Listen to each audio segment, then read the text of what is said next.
Hello everyone, welcome to a new class. বন্ধুরা, আমরা আজ তিনটি ইম্পর্টেন্ট ফ্রেজের ব্যবহার সম্পর্কে জানব। আমরা দো, অলদো, ইভেন দো এই তিনটি ফ্রেজ ব্যবহার করার ক্ষেত্রে প্রায়শই ভুল করে ফেলি, অর্থাৎ 99% ক্ষেত্রেই কিন্তু আমরা ভুল লিখি। তো এই তিনটি ব্যবহার অর্থাৎ এই তিনটি ফ্রেজের ব্যবহার একই রকম দেখতে হলেও এদের কিন্তু লেখার ক্ষেত্রে ভিন্নতা বা ডিফারেন্স রয়েছে। সুতরাং যাতে আমরা কোনো রেখার ক্ষেত্রে আর কখনো ভুল না করি, সেই ক্ষেত্রে কিন্তু আমাদের এই ক্লাসটি মনোযোগ সহকারে দেখতে হবে এবং আশা করি এই ক্লাসটি দেখার পরে আর কখনো তোমাদের ভুল হবে না। তো চলো আমরা ক্লাসটি শুরু করি। প্রথমে আমরা দেখব যে দো এর ব্যবহার আমরা প্রথমে লক্ষ্য করব। দো আমরা কখন ব্যবহার করি? দো আমরা ব্যবহার করি কনজাংশন অথবা অ্যাডভার্ব হিসাবে। তো কনজাংশন কখনো আবার কখনো অ্যাডভার্ব হিসাবে ব্যবহার করি। দো আমরা যখন অ্যাডভার্ব হিসাবে ব্যবহার করি তখন কিন্তু এটা আমরা সেন্টেন্সের এন্ডে অর্থাৎ সেন্টেন্সের শেষে আমরা ব্যবহার করি। আর যখন কনজাংশন হিসাবে ব্যবহার করি তখন কিন্তু আমরা সেন্টেন্সের প্রথমে ব্যবহার করি। আর এই দো এর অর্থ হলো introduces A contrast or concession, অর্থাৎ কখনো বৈপরীত্য প্রকাশ করে, অর্থাৎ বেশিরভাগ ক্ষেত্রেই কিন্তু বৈপরীত্য প্রকাশ করবে।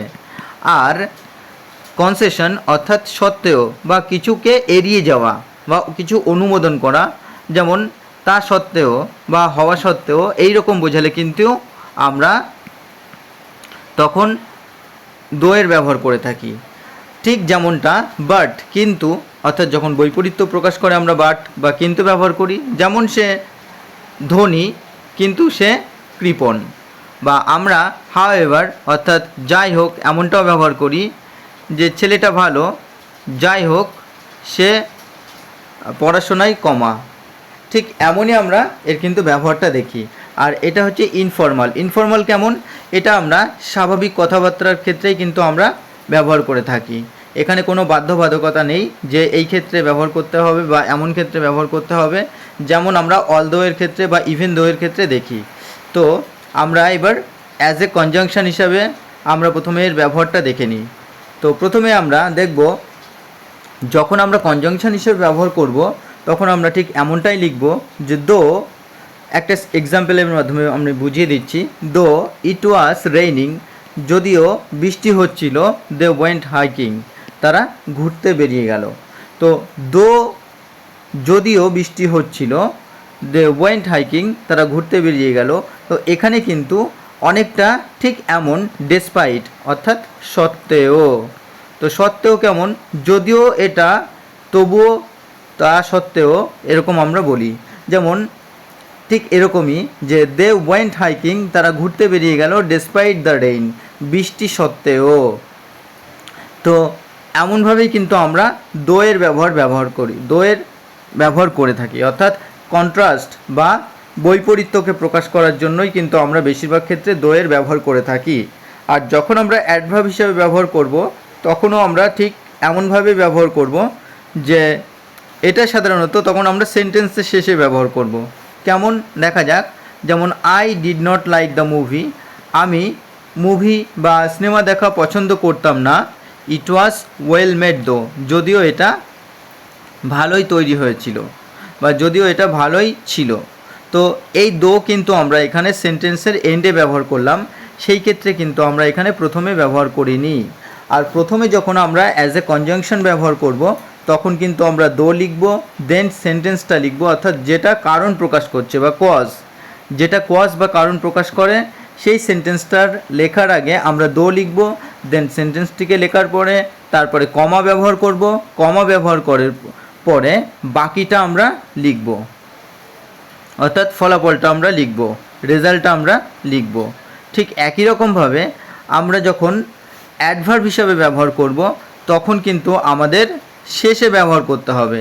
সেই ক্ষেত্রে কিন্তু আমাদের কনজাংশন হিসাবে যে আমরা ব্যবহার করব তেমনটা নয়, অর্থাৎ যে কোনো ইন্ডিপেন্ডেন্ট বা যে কোনো একটা সেন্টেন্সের শেষেও আমরা দোকে ব্যবহার করতে পারি এবং সেই ক্ষেত্রে কিন্তু আমরা কমা ব্যবহার করব এবং অনলি একটা সেন্টেন্সই ব্যবহার করব এবং সব শেষে ব্যবহার করব সেটা যখন অ্যাডভার্ব হিসাবে ব্যবহার করব। অর্থাৎ প্রথম সেন্টেন্সটা ব্যবহার করব, দেন কমা দিয়ে তারপরে কিন্তু আমরা দো ব্যবহার করব, দেন ফুল স্টপ। তো যেমনটা অনেকটা কেমন, it was well made however, যাই হোক, অর্থাৎ it was well made however, এই যে হাউ এভারটা এটা ভালোই তৈরি হয়েছিল, যাই হোক। তো এইটাকে কিন্তু আমরা দোয়ের সাথে তুলনা করছি, অর্থাৎ দো এইভাবেই কিন্তু আমরা ব্যবহার করছি। তো চলো এবার আমরা অল দো এর ব্যবহার দেখব। তো অল দো এর ব্যবহারের ক্ষেত্রে আমরা প্রথমত দেখে নেব যে অল দো আমরা কিন্তু কী হিসাবে ব্যবহার করি, এটা আমরা অনলি কনজাংশন হিসাবে ব্যবহার করি। এই ক্ষেত্রে কিন্তু আমরা অ্যাডভার্বের ব্যবহার করব না, অর্থাৎ অ্যাডভার্বের ব্যবহার হবে না, একে শুধুমাত্র আমরা কনজাংশন হিসাবে ব্যবহার করব। তো কি কোন ক্ষেত্রে ব্যবহার করা হয়? ইন্ট্রোডিউসেস এ কন্ট্রাস্ট সেম অ্যাজ দো, দোয়ের মতোই বৈপরীত্য প্রকাশ করার জন্য কিন্তু আমরা এই অল দো ব্যবহার করব। তো কেমন বৈপরীত্য প্রকাশ করে, ঠিক একই রকমভাবে দেখা যাক। যেমন এটা কিন্তু মোর ফর্মাল দেন, অর্থাৎ দোয়ের থেকে কিন্তু একটু বেশি ফর্মাল। আর অল দোটাকে আমরা সাধারণত ব্যবহার করে থাকি, বা এটা আমরা ইউজুয়ালি ব্যবহার করে থাকি যখন আমরা কোনো রাইটিং লিখি, কোনো রাইটিং লেখার ক্ষেত্রে, যেমন লেটার বা ইমেল, তখন কিন্তু আমরা এই অল দো এর ব্যবহার করে থাকি। তো আমরা এবার এক্সাম্পলের মাধ্যমে বুঝে নেব। যেমন আমরা বলতে পারি বা আমরা বলি, অল দো হি স্টাডিড হার্ড, যদিও সে কঠোর পরিশ্রম বা কঠোর পড়াশোনা করেছিল, he did not pass the exam, সে পরীক্ষায় পাস করতে পারেনি। তো অল দো হি স্টাডিড হার্ড, তো আমরা কিন্তু এখানেও দেখতে পাচ্ছি যে একটা বৈপরীত্য ভাব বা একটা কন্ট্রাস্ট প্রকাশ পাচ্ছে। কঠোর পরিশ্রম করা সত্ত্বেও সে পাস করতে পারেনি, তাহলে একটা বিপরীত ভাব, কারণ সে কঠোর পরিশ্রম করেছিল কিন্তু পাস করতে পারেনি। কিন্তু তো বাট এমনটা কিন্তু এখানে প্রকাশ পাচ্ছে, বা ঠিক অনেকটা এরকম, in spite of studying hard he failed. তো আমরা যদি ইনস্পাইট দিয়ে করি সেন্টেন্সটাকে এইভাবে লিখতে পারবো, কঠোর পরিশ্রম করা সত্ত্বেও বা কঠোর পড়াশোনা করা সত্ত্বেও হি ফেইল্ড, সে ব্যর্থ হয়েছিল। ঠিক এমনভাবেই কিন্তু আমরা অল দো এর ব্যবহার করে থাকি, তবে এটা একটু আমরা রাইটিংয়ের ক্ষেত্রে বেশি ব্যবহার করে থাকি। আর আমরা এখানে কিন্তু অল দো এর ব্যবহার অ্যাডভার্ব হিসাবে সেন্টেন্সের শেষে করতে পারি না, এটা কিন্তু ভুল হবে। অনেকেই আমরা ব্যবহার করে ফেলি, কিন্তু এটা সম্পূর্ণ ভুল, এটা করা যাবে না। তো অল দো দিয়ে যখন শুরু করব সেন্টেন্স, প্রথমে আমরা অল দো লিখব, দেন কারণের যে সেন্টেন্সটা সেটা লিখব, আর তারপরে যে ফলাফল কমা দিয়ে সেই সেন্টেন্সটা লেখার পরে আমরা ফুল স্টপ দেব। আর কয়েকটি ব্যবহারের মাধ্যমে আমরা দেখে নিই। এবার আমরা ইভেন দো এর ব্যবহার দেখব। ইভেন দো আমরা কখন ব্যবহার করি? ইভেন দোকে কিন্তু আমরা সেম অ্যাজ দো বা অল দো এর মতো ব্যবহার করি। তো ইভেন দো আমরা অ্যাজ এ কনজাংশন হিসেবে ব্যবহার করি। এটা কিন্তু মোর স্ট্রঙ্গার, অর্থাৎ আরও বেশি যে স্ট্রঙ্গার কন্ট্রাস্ট প্রকাশ করে যখন দো বা অল দো এর চেয়ে, দো বা অল দো এর চেয়ে বেশি যখন কন্ট্রাস্ট, বেশি বৈপরীত্য প্রকাশ করে, বেশি বৈপরীত্য। কেমন? যখন কোনো আনএক্সপেক্টেড বা সারপ্রাইজিং রেজাল্ট দেখায়, অর্থাৎ যখন আমরা দেখব যে বিষয়টা অপ্রত্যাশিত ছিল কিন্তু তবুও বিষয়টি ঘটেছে, বা বিষয়টা সত্যি অবাককর ছিল তবুও বিষয়টা ঘটেছে, তখন কিন্তু আমরা ইভেন দো এর ব্যবহার করব।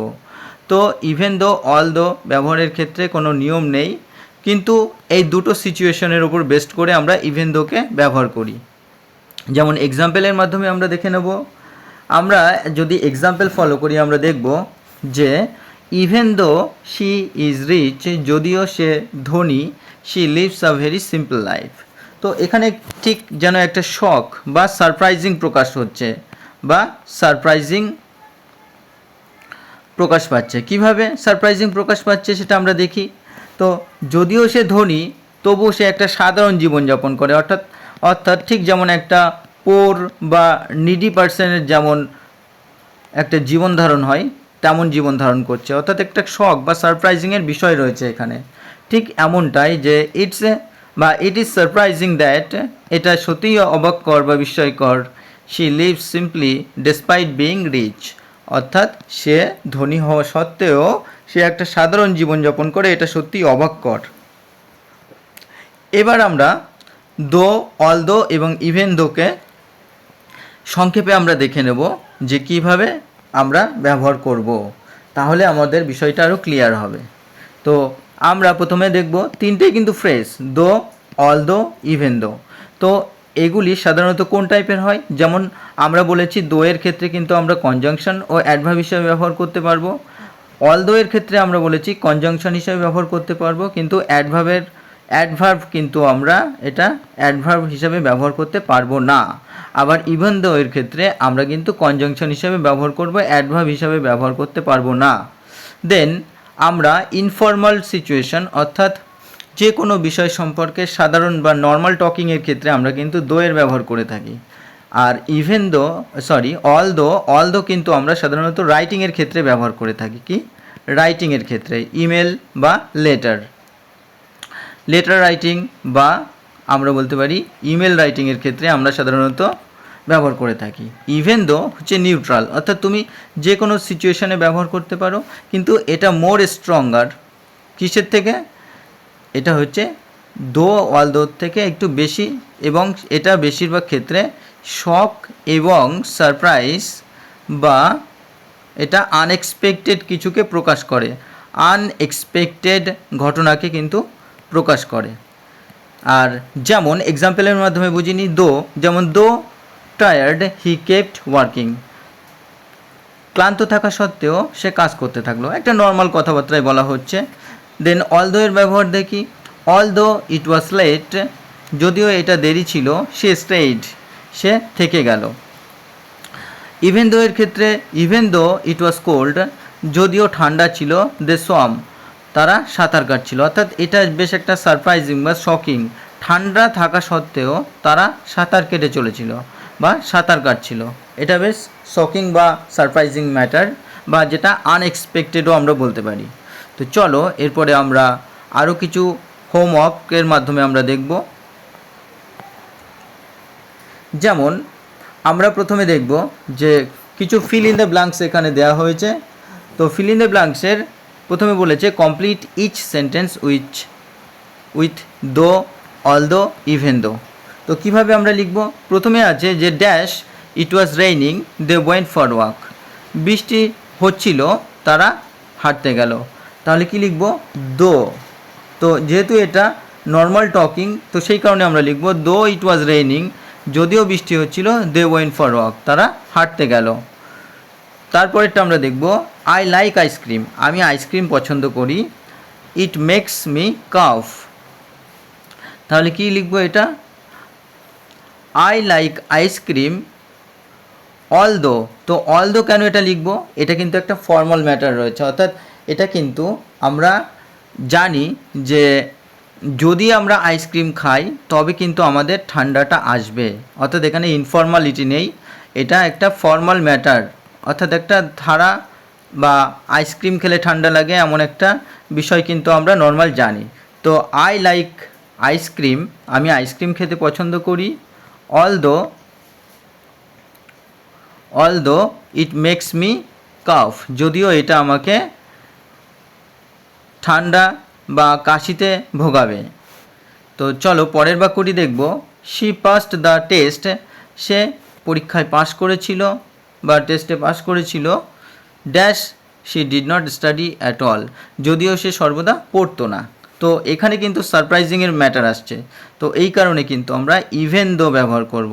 কি ইভেন দো কেন, কারণ এখানে কিন্তু বেশ শকিং বিষয়টা বা সারপ্রাইজিং। কেন, she passed the test even though she did not study at all, যদিও সে সর্বদা পড়তো না তবুও সে পাস করে গেছে, কারণ বিষয়টা বেশ শকিং, কারণ না পড়া সত্ত্বেও কীভাবে সে পাস করলো। তো এটা আনএক্সপেক্টেড বা আমরা বলতে পারি সারপ্রাইজিং বিষয়। তো চলো আমরা আরও কয়েকটি এক্সাম্পল দেখি। Dash he is very rich, he drives an old car. তো এখানেও কিন্তু আমরা ইভেন দো ব্যবহার করব। কেন ব্যবহার করব, যদিও সে খুবই ধনী তবুও সে কিন্তু একটা পুরনো গাড়ি চালায়। তো কেন, কারণ এখানে কিন্তু আমরা দেখতে পাচ্ছি যে একটা কন্ট্রাস্ট তো অবশ্যই আছে, তার সাথে কিন্তু বেশ আনএক্সপেক্টেড বা সারপ্রাইজিং বা শক প্রকাশ করছে। শকটা বা সারপ্রাইজিংটা কেন, কেননা সে ধনী হওয়া সত্ত্বেও কেন পুরনো গাড়ি চালাবে। তো এই কারণে কিন্তু আমরা ইভেন দো এর ব্যবহার করব। দেন একই রকমভাবে পরেরটা দেখি, উই অ্যারাইভড অন টাইম, আমরা সময় মতোই পৌঁছালাম, দ্য ট্রাফিক ওয়াজ ব্যাড।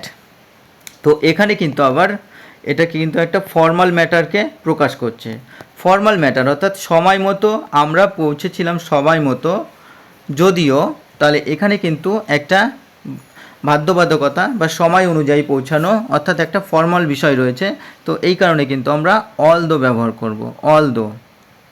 তাহলে কি লিখব, we arrived on time all দো দ্য ট্রাফিক ওয়াজ ব্যাড, আমরা সময় মতো পৌঁছেছিলাম যদিও ট্রাফিক ছিল খারাপ, অর্থাৎ যাতায়াত ব্যবস্থাটা ছিল খারাপ। তো এখানে কিন্তু সময় মতো পৌঁছানো বা একটা ফর্মালিটির বিষয় রয়েছে। তো এই কারণে আমরা অল দো এর ব্যবহার করেছি। তো চলো আমরা পরে আরও কিছু এক্সাম্পল দেখব। তো পরের এক্সাম্পলে এখানে আমরা দেখতে পাচ্ছি চুজ দ্য কারেক্ট অপশান। এখানে সঠিক অপশানটা আমাদেরকে চুজ করতে হবে।